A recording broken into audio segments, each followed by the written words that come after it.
Welcome back, everybody, and today we're working on a 2017 Ford Explorer, and it's a front-wheel drive model. What we're doing is doing a AC compressor on this. She took it to a different shop. They told her it was an AC compressor, and you can see there's a little bit of pressure on it, hardly any at all. Yeah, so apparently it's leaking through the AC compressor is what I was told, and that's what they wanted me to change. I'll go ahead and give y'all part numbers for this. We did go with a brand new Murray compressor. There's part number.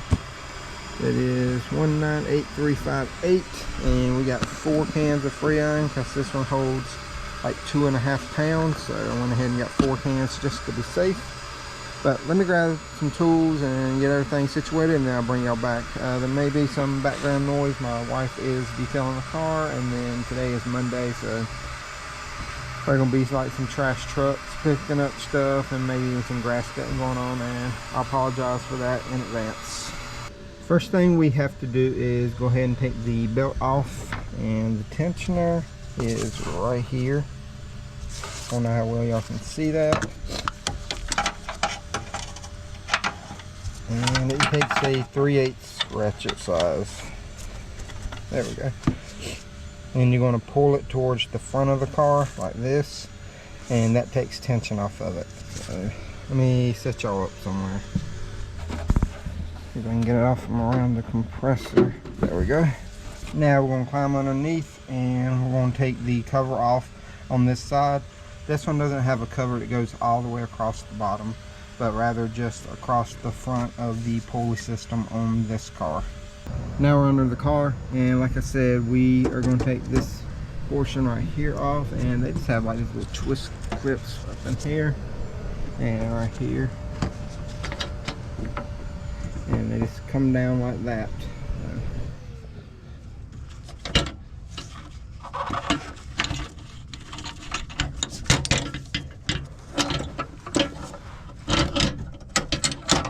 And there should be 3 of them. And then your belt comes off. And your AC compressor lives right here. I'll show y'all better. So looking straight up, the very bottom accessory you have is the AC compressor. It lives right here. And it looks like you probably have looks like maybe 3 bolts that hold it on, and then the 2 hoses, which are right here on the front, and then a connector. I'm gonna go ahead and pull this connector off. There we go. And then we may have another connector right here on the front, but I'll probably try to pull that one off once we lower the compressor down. So like I said, you got this bolt, there's one on the back, and I believe there's one up in here. Where are you? Yep, there's one right in the front. So let me find out what size this is, and then we'll come back and start taking all this out. So I took the nut off of this one, the bolt off the back, and I've already got this one up in here loose. They are 13s, and you're going to have to take this stud right here out.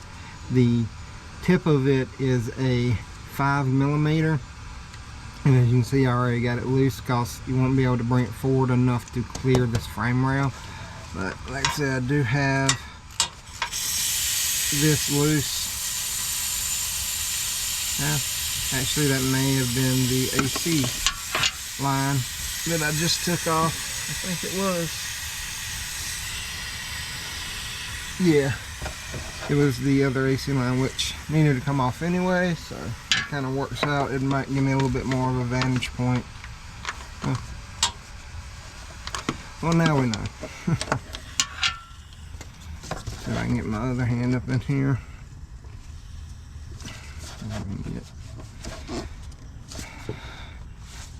It's a little cramped up in here with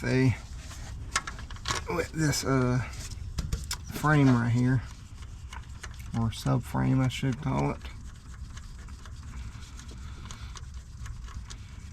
But luckily there was like hardly any Freon in this thing. think the nuts on the front of that are 13 as well. So we'll go ahead and pull this line out and get it out of the way so we can kind of see a little bit better.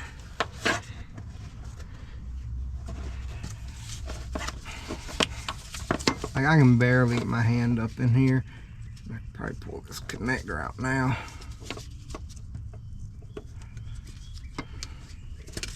There we go. Because there's two connectors on this one.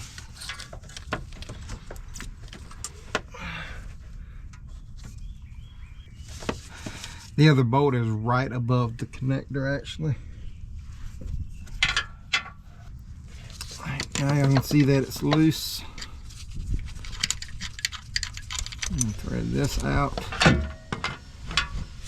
And it's going to be a little tight. Now I can get to, I'm going to go ahead and take this out. Now I can get to this other AC hose right there, and I'll take it out. Here they are side by side, and we can tell that they do match. Even connectors and everything are the same.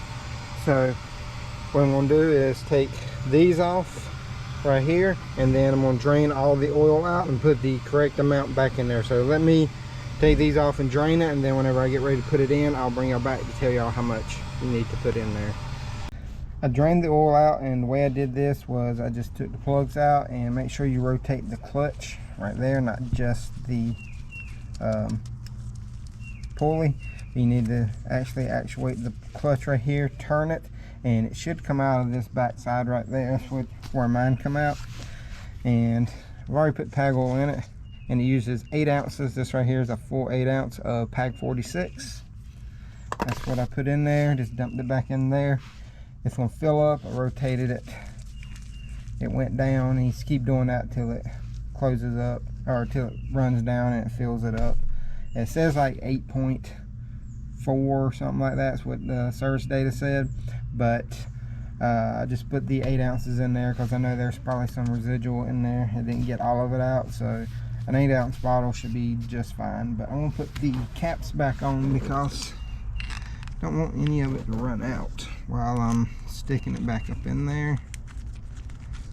And I'm actually going to use the nuts that came with this right here, just because they do fit on there, and I'm not sure if they're the same size, and they are new where the other ones were pretty crusty.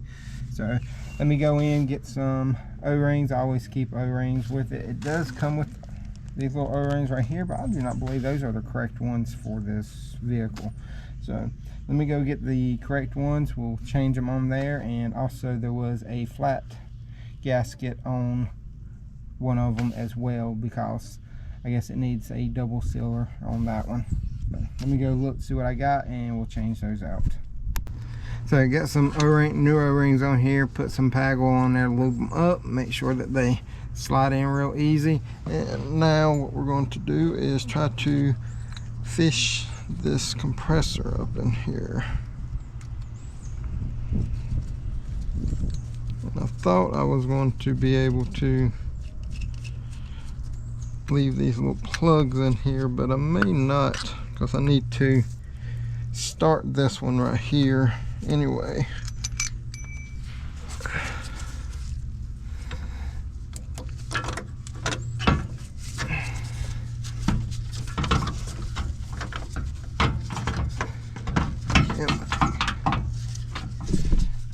And I'm pushing y'all all around.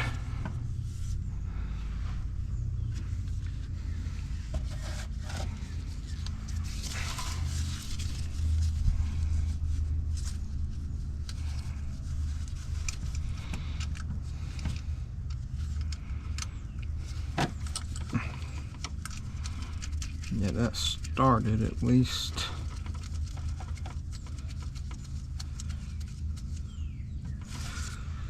And don't forget to put your stud in here before you stick it up inside.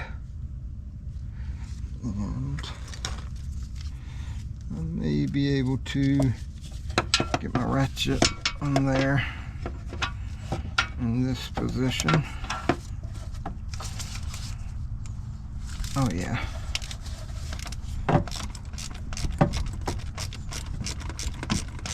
And the new bolts were 13s as well.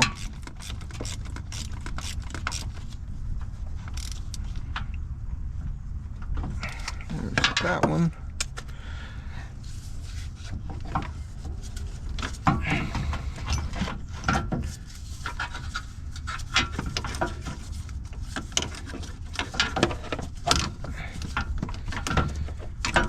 You know what? I may be able to get this other one on here too. If I could do that, that'd be nice.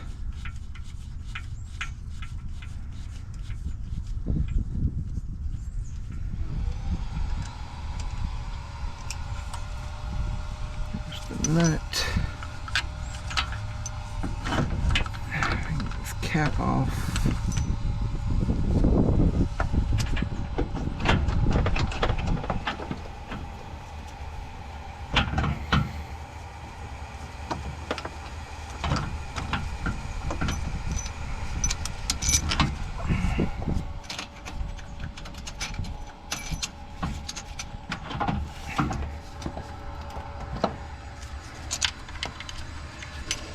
Get that started. Oh yeah. Looks like we got it pretty well started now. There, we got the connectors hooked up, we got all the bolts tight.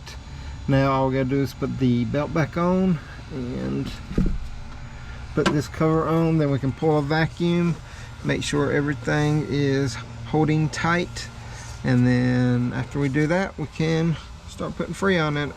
So let me put this belt back on, put this cover on, and then whenever I start to pull a vacuum, bring y'all back. We got the belt on, got the cover on, we got my gauges hooked up, and we have it hooked to my vacuum pump. Now we're going to turn on the vacuum pump, and we're going to open both sides.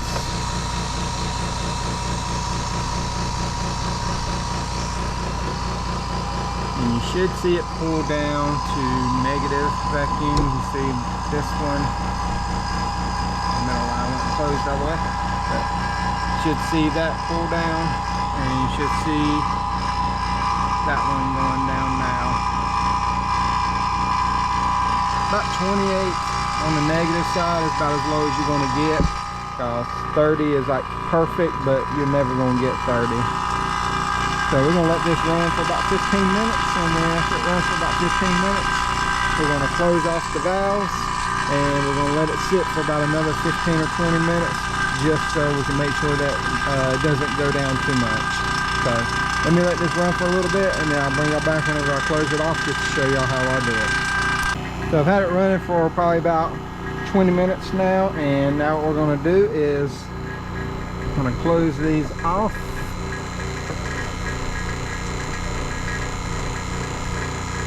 And we're going to turn the vacuum pump off. I'm going to sit here and watch these gauge for a second. If it goes down real quick, we know we got a major leak. If it sits there and it only moves maybe 1 or 2, within 30, 45 seconds, maybe a minute, we know that may have a small leak, but we'll come back after about 20 minutes and then see where it's down to. But I don't really see anything major. We're at about 29, which is really surprising to me, because normally most I ever get is about 28. Here we are, and I've had it sitting for probably about an hour now, because I went in, had me some lunch, and decided to take a little bit of a break. But as you can see, we are still where we need to be. So now what we're going to do is go ahead and start filling it up. And I'm using this tool right here from Robinair. Y'all seen my videos, that's the one that I use. I'll put a link to it in the description. And we're gonna go ahead and start putting it in here. I'm gonna put a couple cans in here, and then I'll crank it up and I'll bring y'all back, because I only have like 5 minutes left on this SD card, and I got to clear off some space on my other one. So we got it running now, and I'm putting in Freon. I already got 2 cans. This is the 3rd can, and right here on the front shows takes 38 ounces right here, because this is the 3.5 all-wheel drive. Like I said, takes 38 ounces. Also says on there it takes 7.3 ounces of tag oil, where online it stated that it took 8.8. I'd go off this sticker before I went off what it was online, just because this is a factory sticker on the truck. We're gonna go in and see what the temperature is on the inside.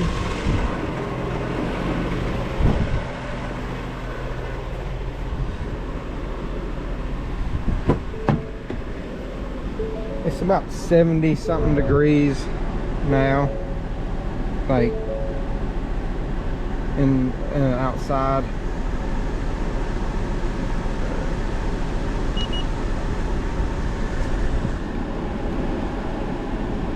And we are getting down to the 30s now on the AC. Ooh, we're down into the 20s.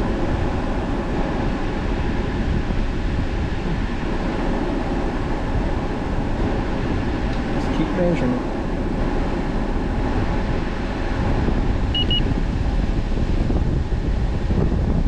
I'd say we're probably around 25 degrees coming out of it.